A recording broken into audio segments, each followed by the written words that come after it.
Thank you for coming out. We just finished a productive roundtable discussion on the USS Iowa in the Port of Los Angeles, where I heard from industry leaders about the effects that tariffs are already having on the broader business environment here in Los Angeles. I heard how this period of international trade uncertainty is impacting the workforce, operations at the port, and the financial outlook for our national and especially our local economy. Terminals, labor, railroad, supply chain industry representatives, and the broader business community shared how this uncertainty and unpredictability is disrupting trade, private investment, heightening concerns about job stability and prospects, and rising costs. But my message to the leaders today, standing with me and many others, and to the people of Los Angeles, is that no matter what happens on the federal level or at the international level, we will stand with the industry and do all we can to keep trade moving, to keep our people employed, and to keep goods on the shelf at fair prices. That's what the people of Los Angeles and the nation deserves. So I'm taking the feedback and recommendations from the industry back with me to inform our continued support and also to continue conversations with Washington. I want to mention the organizations that were represented in the roundtable, some who are standing behind me, many others who have moved on. The Pacific Merchant Shipping Association, Pacific Maritime Association, the West Base Terminal, TrePac Terminal, Houston Terminal, Everport, ILWU, Local 63, Local 94, BNSF Railway, Pacific Harbor Line, the LA Chamber, Wilmington, San Pedro Chambers of Commerce, Harbor Trucking Association, the California Trucking Association, and that's just representative of a few. I think if there was any theme that went throughout our roundtable, the word uncertainty, I believe all of us agree with how significant that is, the uncertainty to our economy and the fact that this is the largest port in the Western Hemisphere, impacting the nation, given that 40% of the goods in our country come through this port. And with that, let me introduce the councilman from the area, Councilman Tim McOsker from District 15, or the 1-5 as it's commonly known. Thank you so much, Mayor. Tim McOsker, Councilman of the 1-5, representing from Watts to the waterfront. And the Port of Los Angeles is critically important to my district, of course, but critically important to the city of Los Angeles, to the state of California, to this nation, and to the world. I'm grateful to the mayor immediately upon notice that we were going to see this uncertainty, this chaos of tariffs, and to see the chaos of the tariffs moving up and moving down and moving around and being timed out. The mayor reached out immediately and said, let's convene a roundtable. And so we've been in communication. I know that the mayor's been in communication with labor and with the industry and with business partners.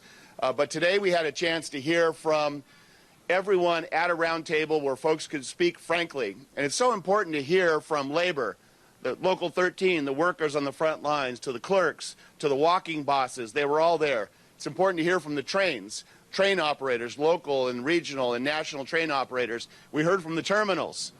We heard from the Chamber of Commerce for the city of Los Angeles, for the entire region of Los Angeles, and we heard from the local chambers.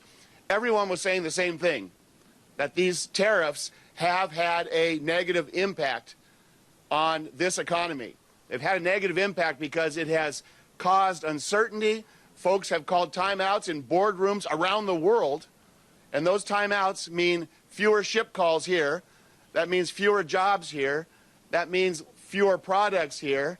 And when those products come, at higher prices. And one of the things that our president was asked some weeks ago was, what do you think of the slowdown of work in the ports? What do you think, Mr. President, of people, your constituents, losing jobs, losing business, losing pieces of their economy in the port, particularly in the Port of Los Angeles? And I'm going to pull this out because I want to be accurate. President Trump's response was, that means we lose less money. When you say it's slowed down, that's a good thing, not a bad thing. Well, I think the Trump family needs a rebate from the Wharton School of Business. He must have missed that day in Econ 101 or been in the wrong class, because that's wrong. That is absolutely wrong. The slowdown in business in the Port of Los Angeles means that men and women who are working these docks, who are working the trains, who are working the trucks, who are working the warehouses, who are stocking shelves across Los Angeles, across LA County, across the state of California, and throughout the nation, have less work. They have less money in their pocket, and when they have less money in their pocket, they're spending less money on the good people that supply all the services that they rely on, from getting their kids' teeth straightened, to having lunch, to buying basic services, to paying for doctors. It's just plain wrong. It hurts our entire economy, and it ripples through the entire economy. This is a self-inflicted wound. This is an unforced error. This is a mistake for absolutely no reason. There's no one who can describe why we're going through this. There is no one who can articulate an argument as to why we're telling people they can't work. There's no one articulating a reason why shelves will be more empty as we go forward and everything will be more expensive. If anyone has an explanation, they should stand up and say it. Otherwise, we all should be telling Washington, D.C., both houses, that this is wrong and this is hurtful to people. Somebody has to get a backbone and stand up. We need courts, we need a legislature, we need advisors, and we need regular good people to stand up and say, this is wrong. End this uncertainty. Pick a number that makes sense, pick industries that make sense, and stick with it. Quit jumping around. Quit losing your confidence. Quit losing your courage. Think of the people that you represent and bring us back to normalcy, because that's what the people of America want. That's what my district wants. That's what I want. That's what I hear every day when I'm out in my community. Thank you for being here. Thank you for bringing attention to this issue. And I want to thank the mayor for bringing a rational, informed discussion around this issue. So thank you, Mayor.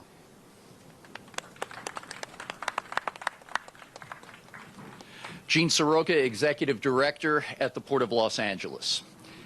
Today, you're seeing what's been noticeable to us over the last several weeks. During the past 7 days, we've averaged about 5 ships in port. Normally, that should be about 10 to 12 this time of year. Job orders for our dock workers at the International Longshore and Warehouse Union are down nearly 50% compared to what they should be, again, during this time of year. We can see things a lot earlier in this supply chain based on orders and manufacturing overseas before it hits home here on the ground in the United States. As goes the Port of Los Angeles, so goes the American economy. With less cargo coming through here, that means fewer selections on store shelves and online buying platforms, likely higher prices. We're at a critical point where typically at this time of year, orders are going into factories in Asia for the all-important year-end holiday season. And still, even with an average of averages, 30% tariffs in China and 10% everywhere else, it's very expensive to buy these goods. And the American retailer's not sure how much we will buy as consumers, and therefore they've slammed on the brakes of imports across a variety of countries, making the future very uncertain for businesses and families alike. Not to be lost in all this also is the impact on the American farmer and exporter. Almonds from California go to 80% of the world. That's been taken over by Australia and other countries because our almonds are now too expensive. Soybeans were the #1 export from California worldwide. That's been overtaken by Brazil. And it's not a transactional business. These contracts are gone for a long time. So we're encouraging the decision makers. Let's get to trade deals as quickly as possible. I sit on an advisory committee for the U.S. Trade Representative. So impressed at how hard staff is working, but to negotiate more than 20 agreements with deadlines looming and tariffs or taxes on those imports and exports in front of us, it's going to make a lot of folks very uneasy. So the work is ahead of us. At the Port of Los Angeles, we've had a strong financial policy for over a decade. We're going to continue building this infrastructure. There are 3,500 men and women on the docks today that are in the construction business, building up this port every day. I want to keep them on the jobs. We'll continue to invest in our sustainability programs and our local community, because that's what makes this place work. And equally as important in that local community is our workforce. We'll continue to invest with the Goods Movement Training Campus, brought to us by the state of California, the ports of Long Beach and Los Angeles.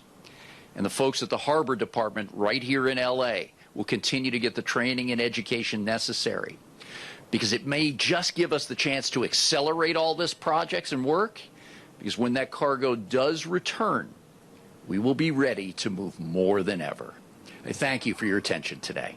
And we'll open this up now for question and answer from the media. Mayor will be standing by to answer whatever she can. We'll take our first question from Andy. I have two, one for the mayor and one for Dean. Mayor, you mentioned that you are going to stay committed to trying to ensure fair prices to the folks of our community.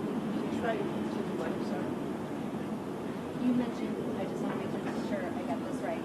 You mentioned you were going to stand by the industry and try and ensure fair prices for our community. Can you explain exactly to our viewers how? Sure. Well, first of all, we need the tariffs to go away. That's the way we do that. But one of the things that we talked about in the roundtable is the need for all of us to communicate to Angelenos specifically how this impacts them in their pocketbook. So, for example, when there are tariffs that really cut down on trade and traffic here at the port, then you're going to pay more for X, Y, and Z. And I think that sometimes this issue seems kind of far away and people don't see the immediate impact, because the bottom line is that it's a tax on individuals and their families. Thank you. Just to follow up, we heard talk about cancellations. In terms of the ships, cancellations in terms of the ships. Can you compare that to perhaps previous years, as well as what it was like when we were seeing cancellations for COVID? Was it worse? Was it better? Just get a picture for us. So the question from Annie was a comparison between what we witnessed during COVID in the early part of 2020 and what we're seeing now. I think the only similarity really is a quick drop in the amount of cargo that was coming here. Anything else kind of goes to the wayside, and I'll explain why. In the month of March 2020, we saw a 50% drop in cargo here at the Port of Los Angeles. It's one barometer of the U.S. economy, because everything shut down. We weren't going to the stores, we weren't traveling, going to ball games, entertaining. So the consumption rate, what we were going out and buying, simply stopped until we knew what to do. And then suddenly, online buying and curbside pickup became very important in the retail market. Folks started dining al fresco outdoors, and we're able to get back some semblancy, and we were racing to get a vaccine. In this case, the United States has started to, even beginning last summertime, predict what trade policy would be worldwide. Other countries now have found new trading partners, and the cargo here has dropped. In the month of May, Annie, 17 vessel sailings were canceled that were to have carried 225,000 container units. That means that we got 25% less cargo than we had forecasted even just the month before. And compared to April, cargo volume was down 16%, when normally at this time of year, you see May greater than April, and months beyond will continue to rise, getting ready for that all-important peak holiday season. So the cancellations of vessels are real. The cargo that is not coming our way is factual. And as was said, when this cargo comes over here, it's future stock on store shelves and online buying platforms. With only 5 ships coming in over the past week per day, that's less than half of what we'd normally expect at this time. The big guys, think of large retailers and home improvement stores, were able to bring in cargo since last summertime and kind of pad their stocks. But the small to middle-sized business may not have had the ability to do that. meaning selections will be fewer, and across a variety of segments, prices are going up. Challenging. And I just want to make sure, for reference, behind us today are the three chambers of commerce. Monica Garcia, who represents the Wilmington Chamber, Maria Salinas, the Los Angeles Area Chamber of Commerce, and Elise Swanson, who represents our San Pedro Chamber of Commerce. Mike Jacob is the president of the Pacific Merchant Shipping Association, who's a body that advocates for all these marine terminals and shipping lines in our industry and does some tremendous policy work on trade, environmental stewardship, and the ability to grow our economies here in Southern California and nationwide. And then Alan McCorkle has been a friend for a long time and a true leader here running our Houston terminal operation on the north side of the bridge. A career executive who really brings a notion of stability and calm to a very delicate situation as we see cargo going down and jobs being fewer every day. We'll get through this cycle, as I mentioned earlier in my comments, with the way we're going to invest, but I really think the spirit of this discussion and looking behind the cameras today are the ability for us to rally. The institutional knowledge here on the supply chain, trade, and commerce is nowhere better than anywhere in the world than it is right here. From our dock workers to our more than 9,000 businesses that move this cargo, to our port police force that makes sure this location is safe every single day. We're going to be ready. These are bumpy times ahead, and there is not one quick fix. Rules-based trade is an American imperative to make sure that we protect jobs and iconic brands and forward the American economy. But that American economy is made up of you and me buying. 70% of that economy is us going to the stores and restaurants every day. We're starting to see a pullback.